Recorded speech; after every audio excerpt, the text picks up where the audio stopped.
नमस्कार दोस्तों।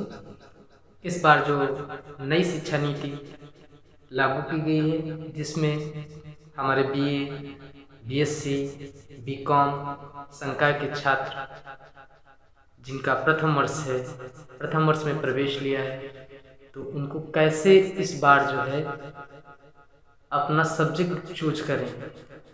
इस बार थोड़ा सा स्टूडेंट कंफ्यूज हैं, तो उसके विषय में हम जानकारी देना चाह रहे हैं। क्योंकि जो इस बार राष्ट्रीय शिक्षा नीति ने अपना सब्जेक्ट चूज करने का जो तरीका अपनाया है, उसमें मेजर, माइनर, को करिकुलर और वोकेशनल आदि पार्टों में बांटकर छात्रों को सब्जेक्ट चयन के लिए रणनीति बनाई है। तो हमारे छात्र जो हैं कंफ्यूज हैं कि मेजर में हम कौन सा सब्जेक्ट लें और माइनर में कौन सा सब्जेक्ट लें, को करिकुलर में कौन सा सब्जेक्ट चूज करें, वोकेशनल में कौन सा सब्जेक्ट चूज करें। तो इसके विषय में आज पूरी जानकारी हम आपको देने वाले हैं, ताकि जो कन्फ्यूज़न है वो दूर हो सके और एक सही चुनाव कर छात्र अपनी रणनीति को आगे बढ़ाएं। तो आइए हम शुरू करते हैं आज का वीडियो राष्ट्रीय शिक्षा नीति पर बीए, बीएससी, बीकॉम आदि के लिए। प्रिय विद्यार्थियों व आदरणीय शिक्षक साथियों, जैसा कि आप सभी अवगत हैं कि इस बार राष्ट्रीय शिक्षा नीति 2020 ने जो स्नातक स्तर के बीए, बीएससी व बीकॉम आदि संकाय में विषय चयन की जो रूपरेखा बनाई है, जो इस प्रकार है जैसा कि आप प्रदर्शित इमेज में देख पा रहे हैं। इस प्रकार यह निश्चित है कि हर संकाय में, चाहे वह बीए हो या बीएससी या बीकॉम आदि के प्रथम 2 वर्ष यानी 4 सेमेस्टर में छात्रों को 6 पेपर देने होंगे। यानी विषय कितनी होंगी? 6 विषय। कौन कौन सी वो 6 विषय हैं? 3 मेजर से, 1 माइनर से, 1 को-करिकुलर से और 1 वोकेशनल से। अब यहाँ पर समझना यह है कि ये मेजर, माइनर, को-करिकुलर और वोकेशनल है क्या। तो आइए समझते हैं कि ये को-करिकुलर, वोकेशनल, मेजर, माइनर क्या हैं। मेजर सब्जेक्ट में छात्रों को मुख्य विषयों का चयन करना है। मुख्य विषय वह होते हैं जैसे जो छात्र संकाय का चयन करता है। जैसे बी का है तो बीए में जो सब्जेक्ट आते हैं, और जो बीएससी का संकाय का चयन करता है जो बीएससी में सब्जेक्ट आते हैं, या कॉमर्स में जो चयन करता है जो कॉमर्स में आते हैं। तो आइए समझते हैं एक-एक करके मेजर सब्जेक्ट। जैसा कि आप इमेज में देख पा रहे हैं, मुख्य विषयों का चयन, यानी मेजर का मतलब ही है मुख्य विषय। तो स्टूडेंट को अपने संकाय आर्ट, साइंस, कॉमर्स का चयन करें कि हमें किस संकाय में प्रवेश लेना है, सर्वप्रथम। दूसरा, अपने चुने हुए संकाय में तीनों मुख्य विषयों का अथवा 2 विषयों का अपने संकाय और 1 विषय का किसी दूसरे संकाय से चयन कर सकते हैं। अब यहाँ पर समझना ये है कि जो आपका मेजर सब्जेक्ट है उसमें 3 सब्जेक्ट होने चाहिए। कितने? 3 सब्जेक्ट। लेकिन यहाँ पर आप जो मेजर सब्जेक्ट लेंगे उसमें सब्जेक्ट 3 होने चाहिए। अब ये 3 सब्जेक्ट चाहे तो आप अपने संकाय से संबंधित संकाय से ले सकते हैं, या 2 सब्जेक्ट आप अपने संकाय से ले लीजिए और 1 सब्जेक्ट आप किसी अन्य संकाय से जो उस महाविद्यालय में हो, आप उसका चयन कर सकते हैं और वो विषय वहाँ पर पढ़ाई जा रही हो। ठीक है। द्वितीय, तृतीय वर्ष में मेजर सब्जेक्ट बदल भी सकते हैं, ये भी व्यवस्था है। विश्वविद्यालय, महाविद्यालय विषयों की उपलब्धता के अनुसार साइंस, आर्ट, कॉमर्स संकाय के विषय समूह बनाएंगे जिनमें मेजर सब्जेक्ट का चयन किया जा सकता है। तो ये थे हमारे मेजर सब्जेक्ट। जैसा कि आपने देखा भी, ये मेजर जो था वो मुख्य विषय था। अब यहाँ पर आपको समझना है माइनर विषय के बारे में। माइनर का मतलब होता है गौड़ विषय। गौड़ की आप अतिरिक्त जो विषय में इंटरेस्ट रखते हैं उसको लेने के लिए। तो माइनर, माइनर को हम इलेक्टिव सब्जेक्ट भी बोल सकते हैं। माइनर विषय का चयन, तो आइए कैसे करना है माइनर विषय का चयन, आइए समझते हैं। स्टूडेंट एक माइनर विषय का चयन दूसरे संकाय से करेंगे, जैसा कि पहले बताया जा चुका है। छात्र बीए का है तो उसको एक माइनर सब्जेक्ट का चयन करना पड़ेगा, या तो कॉमर्स से या तो बीए से, जैसा कि महाविद्यालय में कोर्स उपलब्ध होंगे उस हिसाब से। दूसरा पॉइंट, माइनर विषय के चयन हेतु छात्र न्यूनतम रहता, यानी प्री रिक्वेस्ट। प्री रिक्वेस्ट से तात्पर्य यह है कि स्टूडेंट जिस संकाय का ग्रेजुएशन लेवल में चुनाव कर रहा है, क्या वो इसके योग्य है, यानी जिस संकाय में प्रवेश ले रहा है उसी संकाय का वो इंटरमीडिएट में स्टूडेंट था।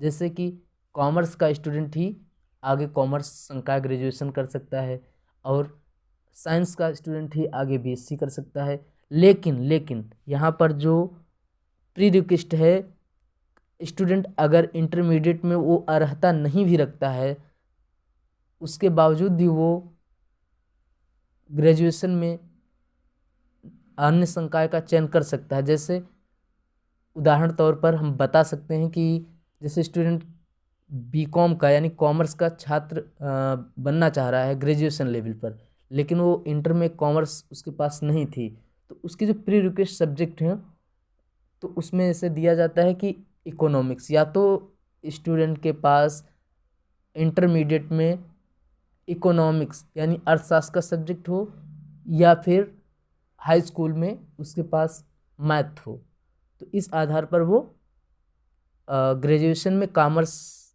संकाय का चयन कर सकता है। ठीक इसी प्रकार बीएससी में भी वो उसके पास बायो वगैरह हो तो इस तरह से वो चयन कर सकता है साइंस ग्रुप का। ठीक है, तो ये प्री रिक्वेस्ट सब्जेक्ट थी। अब नंबर 3, माइनर विषय वर्ष के दोनों सेमेस्टर में समान रहेगा। माइनर विषय जो है वो वर्ष के दोनों सेमेस्टर में समान रहेगा। नंबर 4, माइनर विषय पूर्ण विषय ना होकर उस विषय का एक पेपर होगा। ठीक है, ये बात सबसे इम्पोर्टेंट है यहाँ पर कि जो माइनर विषय है वो पूर्ण विषय ना होकर उस विषय का एक पेपर होगा। वो स्वयं में एक संकाय नहीं बनेगा, बल्कि एक पेपर होगा जो स्टूडेंट चूज करेगा कि हमें इसमें इंटरेस्ट है, मैं ये पेपर लूँगा। ठीक है, और नंबर 5 पे सबसे जो इस पॉइंट को क्लियर करते हुए कि चयनित माइनर विषय संस्थान के रेगुलर कोर्स में से होगा। ठीक, नंबर 6, माइनर विषय की कक्षाएं एवं परीक्षा उस विषय के रेगुलर छात्रों के साथ ही होगी। तो नो डाउट ये पॉइंट आपको भी क्लियर होता हुआ कि माइनर विषय का चयन कैसे करना है, कैसे उसका पेपर होना है। तो इसी के साथ आइए आगे बढ़ते हैं। अगला, को करिकुलर सब्जेक्ट। को करिकुलर सब्जेक्ट यानी सहगामी विषय, क्योंकि इस बार जो राष्ट्रीय शिक्षा नीति बनाई गई है, इसकी मंशा ये है राष्ट्रीय शिक्षा नीति बनाने की कि स्टूडेंट जो है वो मल्टीपर्पज बने। हर एक रोजगार परक शिक्षा, उसको ऐसी शिक्षा बनाई जाए, शिक्षा व्यवस्था कि स्टूडेंट को हर एक क्षेत्र में जो है अगर जाना पड़े तो वो जा सके, इस लेवल की शिक्षा होनी चाहिए। तो यहाँ पर ये जो सहगामी विषय हैं वो एक मल्टीपर्पज बनाने के उद्देश्य से जोड़े गए हैं, जिससे जो निम्न प्रकार हैं, जैसा कि आप इसमें हम आपको बताएंगे। को करिकुलर सब्जेक्ट सहगामी विषय, प्रत्येक सेमेस्टर में एक को करिकुलर सब्जेक्ट सहगामी विषय कोर्स का चयन करना होगा प्रत्येक सेमेस्टर में। यानी 3 साल के लिए कुल कितने सब्जेक्ट बनते हैं, कितने सेमेस्टर बनते हैं? 6 सेमेस्टर। तो नंबर 2, 6 सेमेस्टर, तो कितने को करिकुलर सब्जेक्ट? 6 को करिकुलर सब्जेक्ट, यानी प्रत्येक सेमेस्टर में आपको एक सहगामी विषय यानी को करिकुलर सब्जेक्ट लेना होगा। नंबर 3, ये विषय course UP state higher education council की वेबसाइट पर भी उपलब्ध हैं, चाहे तो आप वहाँ से भी देख सकते हैं। और हम यहाँ पर आपको क्लियर कर रहे हैं कि कौन से वो सब्जेक्ट हैं, हालांकि आप UP state higher education council पे भी जा कर के चेक कर सकते हैं।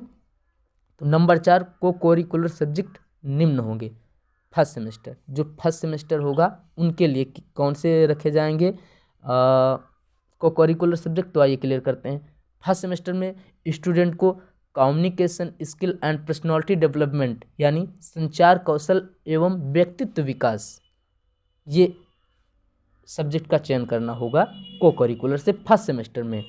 और सेमेस्टर सेकंड में स्टूडेंट को analytical ability and digital awareness, जिसका हिंदी अर्थ है विश्लेषणात्मक योग्यता एवं डिजिटल जागरूकता, ठीक है। अब नंबर 3 यानी थर्ड सेमेस्टर में जब स्टूडेंट थर्ड सेमेस्टर में होगा तो वह किस को करिकुलर सब्जेक्ट का चयन करेगा। तो थर्ड सेमेस्टर में फिजिकल एजुकेशन एंड योगा यानी शारीरिक शिक्षा एवं योग, ये सब्जेक्ट रहेगा थर्ड सेमेस्टर में। अब फोर्थ सेमेस्टर में स्टूडेंट को चूज करना होगा जो है सब्जेक्ट, उसका नाम है ह्यूमन एंड इन्वायरमेंटल स्टडीज यानी मानव एवं पर्यावरण अध्ययन। सेमेस्टर 5 जो 5 सेमेस्टर है उसमें स्टूडेंट को फूड न्यूट्रिशन एंड हाइजीन्स यानी भोजन पोषण व स्वच्छता, ठीक है। अब अंतिम सेमेस्टर जो कि सेमेस्टर नंबर 6 है, उसमें स्टूडेंट को सब्जेक्ट जो चयन करना है उसका नाम है फर्स्ट एड एंड हेल्थ, प्राथमिक चिकित्सा एवं स्वास्थ्य, ठीक है। तो इस प्रकार आपने देखा यहाँ पर जो को करिकुलर सब्जेक्ट हैं वो स्टूडेंट को मल्टीपर्पज यानी हर एक क्षेत्र में जो है ज्ञानार्जन प्रदान कर रहे हैं, ठीक है। तो सहगामी विषयों के पाठन हेतु संस्थानों को अपने स्तर से स्वयं व्यवस्थाएं करनी होंगी। ये अथॉरिटी जो है संस्थान यानी महाविद्यालय जिसमें स्टूडेंट पढ़ रहा है उनको कि हमको कौन सा चलाना है वो कर सकते हैं, इसके लिए वो अपने आधार पर चयन कर सकते हैं, ठीक है। अब जो सबसे अंतिम सब्जेक्ट है ओकेशनल सब्जेक्ट यानी रोजगार परक सब्जेक्ट। अभी आपने देखा मेजर सब्जेक्ट में क्या चयन करना है, माइनर में क्या चयन करना है, को करिकुलर में क्या चयन करना है, देखना है कि ओकेशनल सब्जेक्ट में आपको क्या चयन करना है, ठीक है।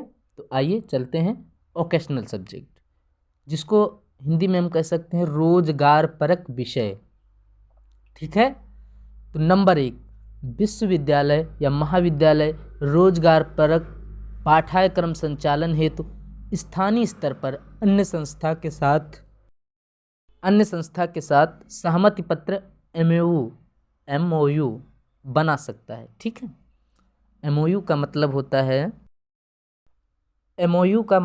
सहमति पत्र, ठीक है। सहमति पत्र बनाता है जो संस्थान जो है जिसके साथ जैसे दो व्यक्तियों के बीच जो मतलब डिस्कस होगा कि हम ये आपको फैसिलिटी देंगे, तो उस हिसाब से जो है आपस में सहमति बन जाएगी, ठीक है। जो जिसके साथ संस्थान अपना जो है MOU करेगा, ठीक है। तो आइए नंबर 2 पर रोजगार परक शिक्षा निम्न प्रकार से हो सकती है। तो रोजगार परक शिक्षा की जो टाइमिंग है कैसे रहेगी वो इसमें दिखाया गया है कि चाहे तो वो मॉर्निंग या इवनिंग या सेशंस में भी हो सकता है। नंबर 2 सप्ताह में एक दिन भी हो सकता है। C छुट्टियों में सुविधानुसार वो चयन किया जा सकता है। अब नंबर 3 विश्वविद्यालय महाविद्यालय किसी रोजगार परक कोर्स का पाठ्यक्रम विद्वत परिषद के अनुमोदन से विकसित कर सकते हैं, ठीक है। Number 4 UGC NSF skill development council and government agencies के रोजगार परक पाठ्यक्रमों को वरीयता देनी चाहिए जिससे छात्रों को इंटर्नशिप एवं प्लेसमेंट में आसानी रहे। खासकर ये चीज़ जो थी कि ये जो आपने भी UGC और NSQF और स्किल डेवलपमेंट ये जो है रोजगार समय समय पर जैसे आपने देखा होगा ITI वगैरह में संस्थानों में जो है रोजगार मेला लगता है, तो ये जो प्लेसमेंट निकालते हैं, इंटर्नशिप निकालते हैं, ये यूजीसी इन लोगों में भी होता है। तो अगर इनसे संबंधित सब्जेक्टों को अगर महाविद्यालय संस्थान एमओयू इनके साथ करेंगे एमओयू, तो उस पर जो है स्टूडेंट को काफ़ी अवसर प्राप्त हो सकते हैं। ठीक है, अब इसका जो सीधा फंडा है का जो पढ़ाई है वो कैसे होगी, तो आप नीचे इसमें देख पा रहे हैं अगली इमेज में हमारी कि रोजगार परक विषयों का पाठ्यक्रम इंडिविजुअल यानी एंडिंग एवरी सेमेस्टर अथवा प्रोग्रेसिव यानी carried over form semester two semester हो सकता है। अब यहाँ पर इसका जो मार्क्स का आधार क्या रहेगा, तो सबसे चीज़ इसमें आप देख सकते हैं थ्योरी जो रहेगी वो इसमें दिखाया गया है कि जो है एक क्रेडिट होगा जो 15 वर्ष का, और स्किल एक क्रेडिट जो 30 वर्ष का। ठीक है, इस प्रकार से ये आपका जो वोकेशनल सब्जेक्ट था ये भी यहाँ पर क्लियर होता हुआ। तो हम उम्मीद करेंगे कि जो हमने जानकारी दी वो स्टूडेंट को सीधा समझ में आई, और अगली वीडियो हम इसी तरह से आप लोगों को देते रहेंगे। धन्यवाद।